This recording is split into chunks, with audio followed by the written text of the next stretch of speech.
I suppose the acronym would be useful to spell out for you.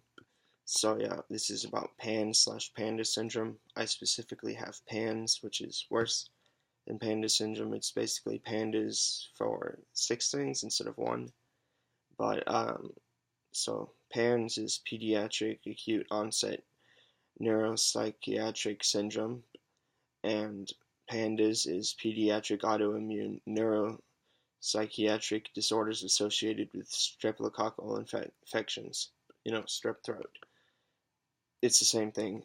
Um, PANS just means more things trigger it.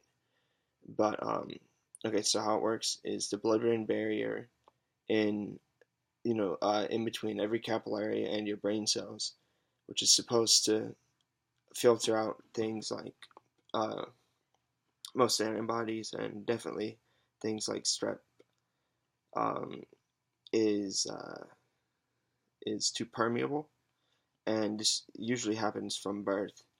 It's like a birth disorder. In some cases, like mine, um, since I was already OCD prone as a child, so was my brother. We called it sorry, we didn't call it pans. We called it patterns because we did patterns like walking up and down the stairs certain times. Kind of, but that like went away. It was just childish as children.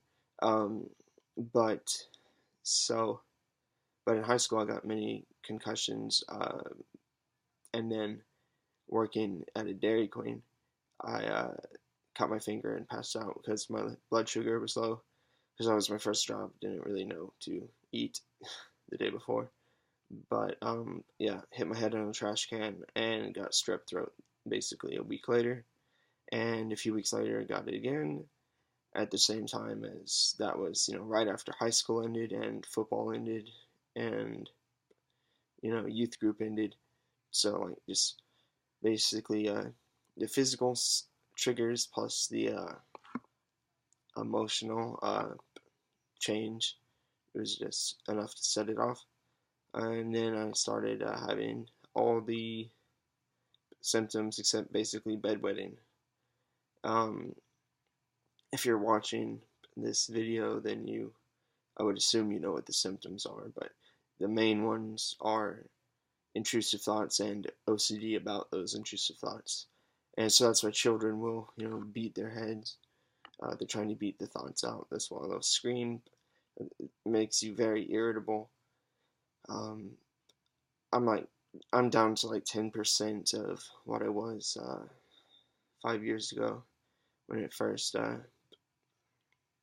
Yeah, see, there was a little pop, but that's just because I'm not on my full dosage of the medicine that's helping me. It's benzos help because it affects. It's the GABA neurotransmitter is the one that blocks signals, causing the OCD, and it literally makes you not care about the OCD. But at the same time, it is dangerous because it will make you take risk-taking behavior.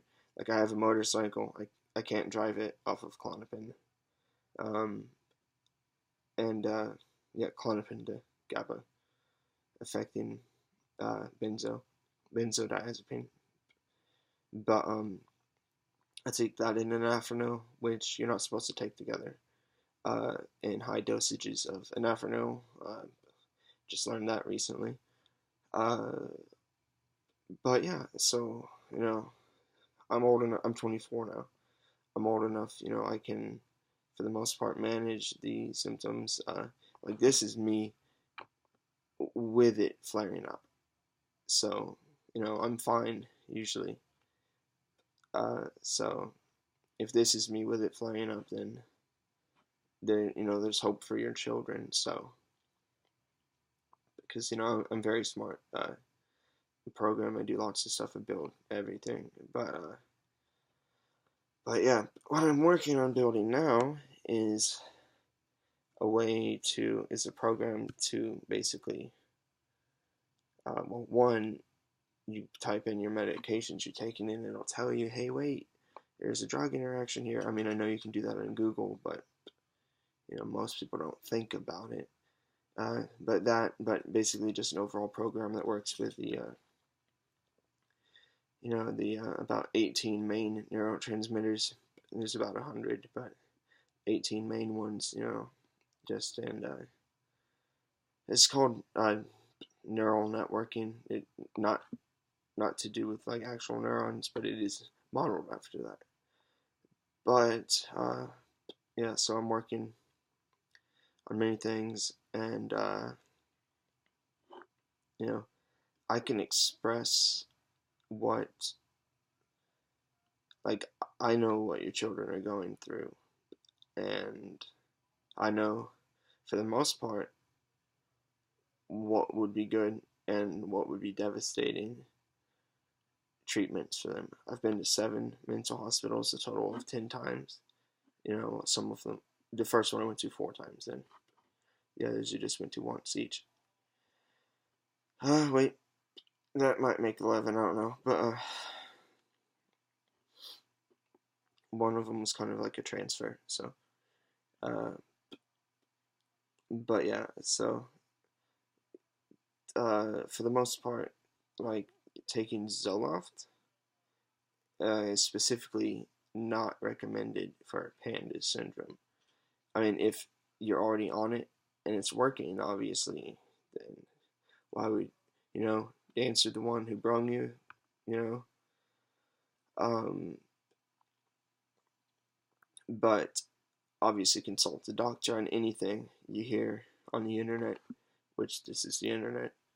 So I'm not a doctor. I'm just a person who probably knows as much as any of the doctors you're ever going to see on the matter, since there are very few panda specialists, and I've had to look it up for myself and research and put everything together for the past 5 years. And so, yeah, I'm just trying to be a voice for those who can't speak. And when I'm able to speak better, that will be good. Um, I'm just not good at giving speeches in general for the most part, which, even though there's no one watching me here, stage fright, right? But no, I have been exposed to sicknesses recently, so I am in a tiny bit of a relapse. But that's just because I was exposed recently, and I'm on basically half the dosage I'm supposed to be on from the doctors who know what they're doing.